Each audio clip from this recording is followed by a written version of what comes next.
Greetings, fellow citizens of Disneyland. Brickey here. Today's adventure, looking at all the details and changes for week 4 of Touch of Disney, where Disneyland is moving rapidly to get all attractions ready for our return on April 30th.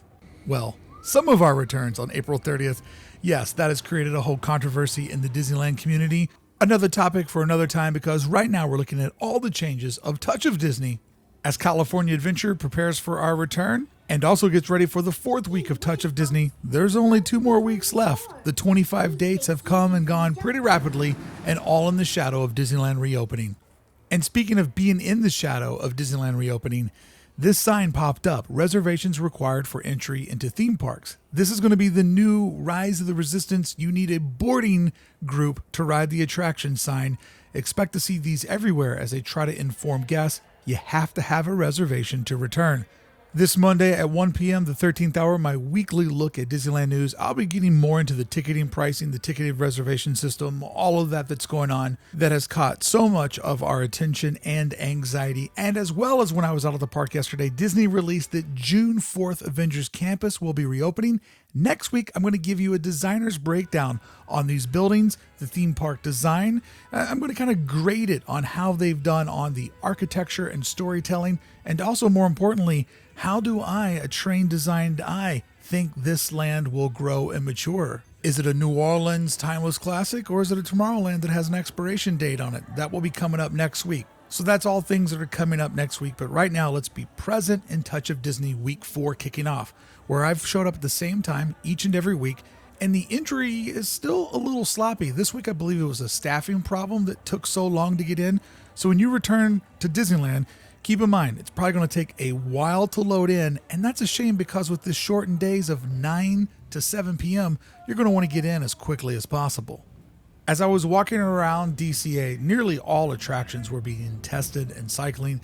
This was my first time of seeing the Junkyard Jamboree come back to life. And even though this is an attraction that I don't ride because I don't like circle things, it is always nice to see a familiar friend filling the land up with all of those sounds. And it's so wild that now we are just a little over a month and a half away from Avengers Campus coming to life, and there being a flying Spider-Man in that skyline that we're looking at, which makes me hope that these trees that you see here in the middle part of your screen, I really hope that these trees mature and maybe some other trees sort of fill in that sight line, because what I'm afraid of is that a flying Spider-Man will take all of the oxygen out of this attraction. So while kids just want to ride on these tractors and spin around and have fun, everyone will just be staring up at the sky and looking at a flying Spider-Man, because how can you not? Yeah, no. Now please have audience attention. Looks like the attractions have gone and jammed up our jamboree. Now stay in your seats till the junkyard crew comes out to fetch you. Thank you. Yeah, go tractors.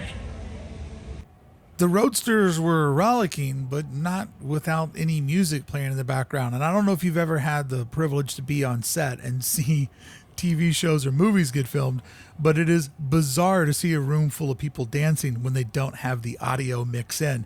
And this felt akin to being in one of those bizarro situations. Although having this footage of them driving around with the ambient sound of their vehicles going around on their wireless track, but without any music, this gives me the perfect footage for my pumpkin Halloween mixtape that I have to drop somewhere in Halloween, because who knows if the park is going to celebrate Halloween? Who knows if they're going to celebrate the holiday season like they didn't last year out in Walt Disney World when they returned. So in case they don't, I got this footage of these cars boogieing for my pumpkin Halloween remix. And just as I debated whether the holiday season will be coming to the park or not, will it be like last year's? Will they tone it down? Will they go light on it? Everything right now is just a question mark. Like, we have so many more questions than we have answers, which is making it an exciting time to be a fan, but also an anxiety-ridden time to be a fan. Radiator racers keep testing, and this is one of the best things to just see ripping through Carburetor County. I actually overheard an adult explaining to their child that, hey, when the park reopens, you'll get to ride in that, buddy. And oh, the sound of excitement from that child, it might have made a little Disney magic leak. Now as we work our way over to the pier, I'm going to call this attractions that I never cared about that now I really care about. There's basically nothing over here other than Mickey's Fun Wheel that I ride on the regular.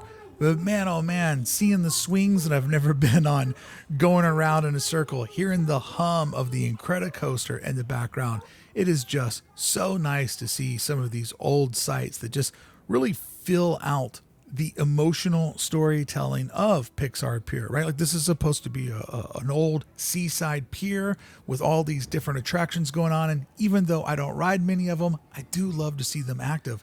Definitely has been interesting to see how Touch of Disney has been swept into the reopening of the park. It'd be so interesting if this event would have ran, just months away from the theme park reopening, how different it would have become. I almost feel like halfway through, the effort and energy totally shifted onto the next thing, and rightfully so. Goofy Sky School, back to testing. So fun to see these little carts whipping around, although I don't feel like it's that slow when I'm on it. It feels way more intense when you're up there. This is one of the roller coasters in the park that I can ride, and I fully enjoy it. Even jumping jellyfish is back, guys. Look at this. Exclusive footage. Your favorite attraction is back to operating. Now, I know back in the old days, we all used to stress out, can I get a boarding group for jumping jellyfish? Can I jump today? Can I jump with my buds? And now we just want to get back into the park. And if we get to jump with our buds, it'll just feel like a bonus. Love this attraction. 10 out of 4 stars. You better hit that like button if this is your favorite ride at the Disneyland Resort. Give this video that big old jumpin' jelly thumbs up because this is what the resort is all about. Well, that and Glow Grapes. Midway Mania was testing. It's hard to shoot. And then later on when I was live streaming, I remembered, oh yeah, dummy, there's a whole view on the other side of the attraction. But just fun to see this one cycling around. This was a ride because of the indoor thing I was a little bit nervous about, but it's coming back. But what isn't coming back is Grizzly River Run. What I heard from some very, very reliable resources, I would always trust these folks with all the information they give me, that they're still working on some of the animatronics up in the dark ride portion of the Bear Mountain there. And I've also heard they're putting in some new projection effects. So, I mean, when you get into the storytelling part of this attraction, when we finally get back, when we get into that big bear scene up in the bear head, oh, I can barely wait to get back to there. It's going to be so magic when this one comes back online. The event has done a better job of putting photo pass photographers in spots where you would love to have a Disney photographer to take your photos. I am curious though, they use flash all day long, which kind of blows you out in the photos a little bit, but nice to see a photographer in this spot where, you don't want to have half of the group in there with Mickey and Walt. You want to have the whole group in there. So fantastic spot to see a photographer show up. There's a couple of spots that I've been complaining about, and I've seen them slowly go there.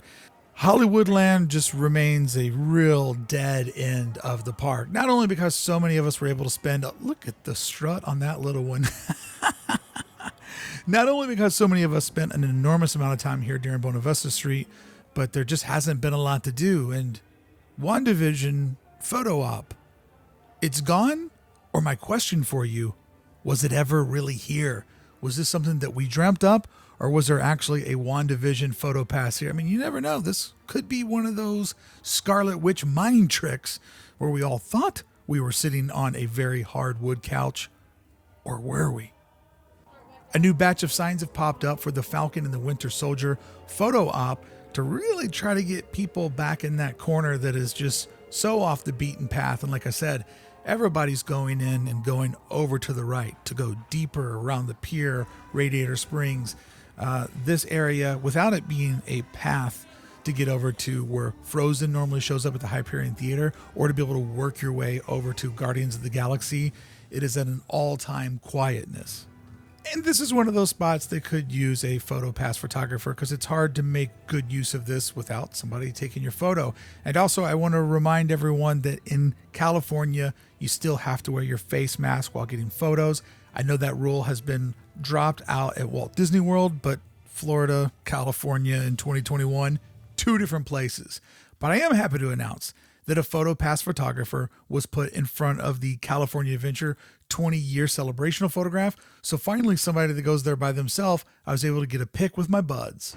Not only is the credit coaster been testing, but they've been putting characters up on the bridge. So when you're walking around the backside of the pier, you can catch a good photo with them. I was able to get this as she was exiting, I think to maybe, go use the restroom or, maybe take a little bit of a break. But man, look at the bounce on her step and how she is just working the room with everybody excited to see Miss Incredible head off. Last night on my Thursday night live stream from Touch of Disney, I have one more. Next Thursday, I'll be doing a live stream at 6 p.m. So if you're new here, follow along, ring the bell so you get notified when I go live, because I go live every time out at the resort. But I did do sort of an impromptu deep dive on the design of the Pacific Wharf that it seemed that a handful of people really enjoyed. Here we see Pluto still up on that balcony there at Carthay Circle. He's really working it hard because you only get to see like the upper 20% of him. And that's such a narrow corridor that he's always just trying to get people's attention. Very fun to see somebody up here because, we're always used to them being right at the end of the street when we walk in.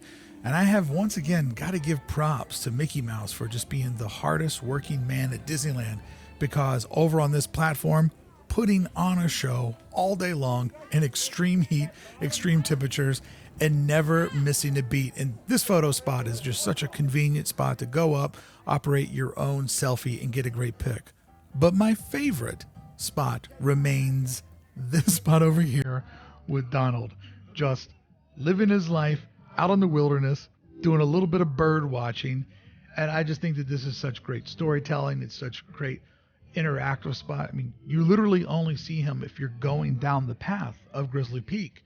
And you just look over and you see him with his binoculars, and it makes you smile. It makes you laugh.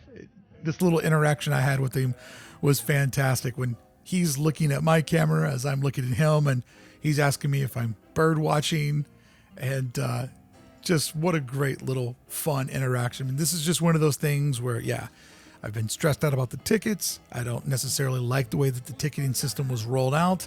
And when you're in these moments, you're like, what do I have to be mad about? I love this place. Whether I get in on day 1 or day 100, who cares? I love this place and all the joy that it brings me. It's interesting, though, with Touch of Disney, it just feels like they never really had a solid plan on how to run the event. And then halfway through, all of the focus, to me, appears to have gone over to the reopening. Like this week, this is now aligned to get to something over on the other side. It's been fascinating filming this each and every week because it really has shifted around and changed. And it just really makes me ponder, let's say that the parks didn't reopen till July, later in the summer. And trust me, I'm happy that they're opening up soon. So don't go at me crazy in the comments. But in an alternate universe, if this would have opened up just, with 3 or 4 or 5 months away from the park reopening, I just think Touch of Disney would have probably become a much different event. But now on the horizon, they have such a bigger goal, and understandably so. They've got to get the park reopened. Everybody wants to get back. So I'm not complaining. I'm just pondering in a different universe how this event probably would have been very different if it was just further than 2 weeks away from the reopening of Disneyland. For example, I have a ticket for next Thursday. Well, next Thursday, unfortunately, is when the tickets go on sale for the reopening of Disneyland. So now I have to make a very hard decision. Do I go to Touch of Disney that day? Do I stay at home and just try to buy tickets? I've decided that I do need to go to Touch of Disney. I've decided that I will give myself till 4 p.m. to try to get my tickets. And if I don't have tickets by 4 p.m., that's an indication that it's going to be extremely hard to get back into the park. And I shouldn't throw away my last guaranteed time to be inside of Disney's California Adventure. All these tables and chairs out here, this is rare. This won't happen again, seeing this turned into a food court. Definitely a very historical time that it has been my honor to document, and I hope you've enjoyed it. If you enjoyed today's video, please give it a thumbs up. Consider subscribing to the channel and ringing the bell, because every time I'm out at the resort, I do a live stream. And these weekly visits, if I can get my hands on tickets, I'm going to try to do the same thing for Disneyland so I can keep taking everybody back out and give you a window into the magic. And also today, I need to thank my Club 1313 members. Tuesday, we are reopening virtual Disneyland. We're going to do a whole virtual Disneyland lap, and it's going to be exclusive for Club 1313 members. So if you want to be a part of that stream, you got to be one of the supporters of the channel. And I'm so excited to give back to all of those that have given me the opportunity to capture every week of Touch of Disney. And still, this spot here remains my dream. This is the type of thing that I imagine you could only do during Touch of Disney, and I love that this historical moment has happened.